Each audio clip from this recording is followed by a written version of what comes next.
What's up, guys? Welcome back to the channel. We have got some updates for you today on my 2023 custom ordered Hellcat Redeye. I've received some communications just this week and I'll share them with you in this video. Plus, what the heck am I going to do with the Scat Pack?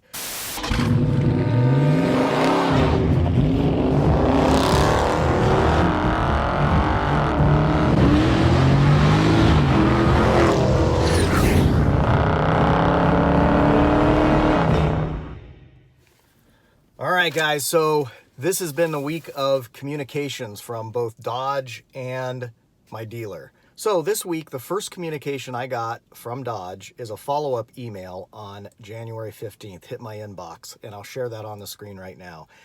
And as you can see, this email is notifying me, says, hey, great news, your Dodge Charger has started the assembly process. And that is as of January 14th, it's in production. So, pretty cool news, pretty cool stuff. I'm pretty stoked.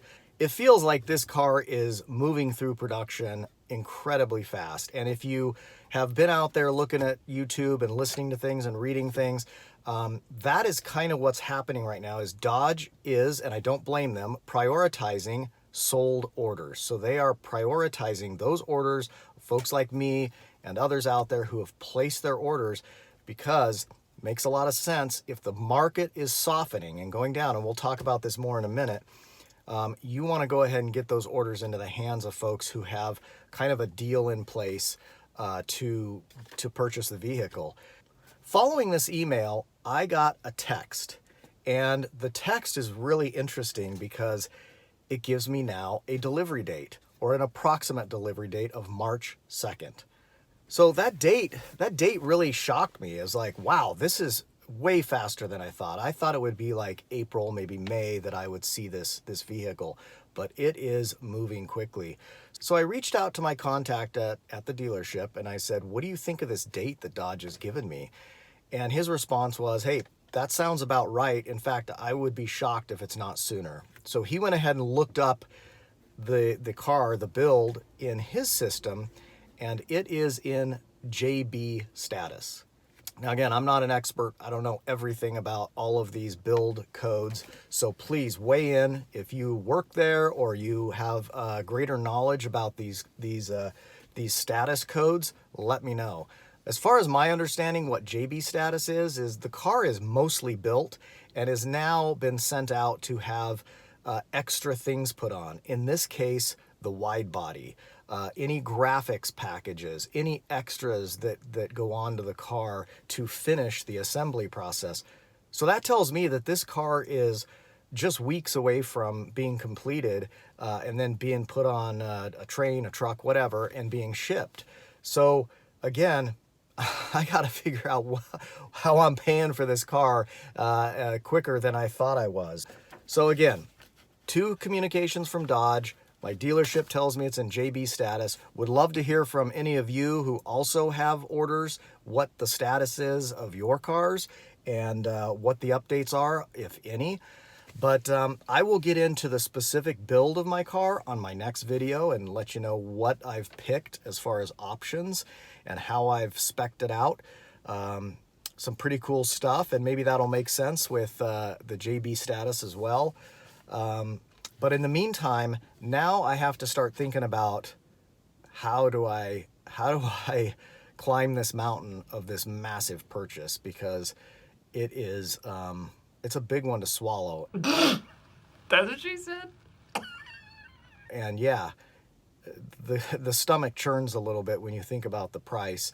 And I was out in my Scat this week, and it's kind of sad because I don't have a ton of miles on my Scat Pack, and I love that car, but something has to give. You can't keep both. That makes no sense. I'm not going to keep my Scat Pack and have a Redeye.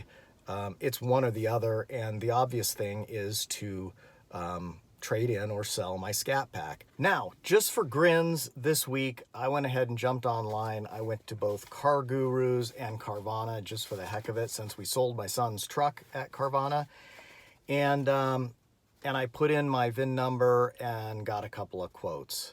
Now, for perspective, let's look back at my brother's video. As you know, he spec'd out a Scat Pack wide body 2021, same year. We picked him up very close to the same time. Basically the same build. His was just white with the brown or peanut butter interior. And let's go back in time, take a look at that video to see what he sold his car for not too long ago. And he was like, yep, we'll give you the 50, almost 54. It's like 53,847 or something. And I said, I'm not selling it for that. That's like low Kelly Blue Book. Well, what do you want? Well, I want 56. I'll get back to you. So I'd say a week went by and I left and I just wanted to think about it. I didn't want to be reactionary or knee jerk or I didn't want to regret this and go, what have I done? And so I sat on it and he called me and he goes, well, I just need to do a couple of things and I'll honor your offer, meaning the 56. And I sold my car. Okay, now here's what I'm getting offered today. And this tells you in that amount of time what the market is doing.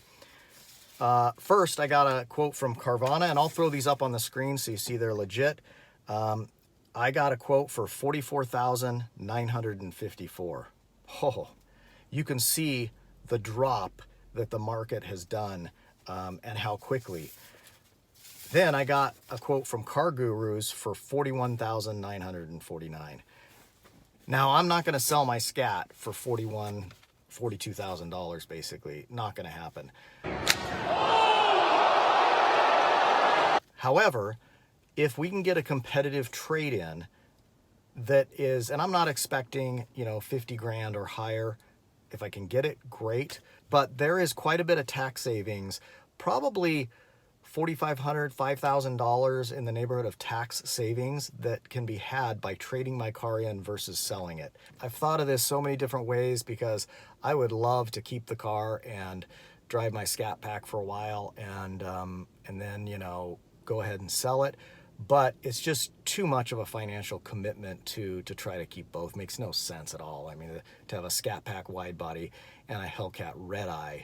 I've got other thoughts as well. I could sell my Challenger, my all-wheel drive V6 Challenger. I can't do it. That's a great daily.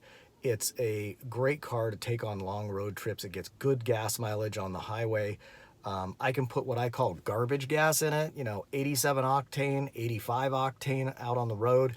And it's all-wheel drive. It's my only all-wheel drive vehicle. When I go visit family out of state, like Salt Lake City and so forth, it's nice to have an all-wheel drive vehicle. I could sell my SUV, but that's kind of my family car. It's what I take on road trips with the kids and all that kind of stuff. So I'm not going to do that. It's a dream of mine to own a Hellcat.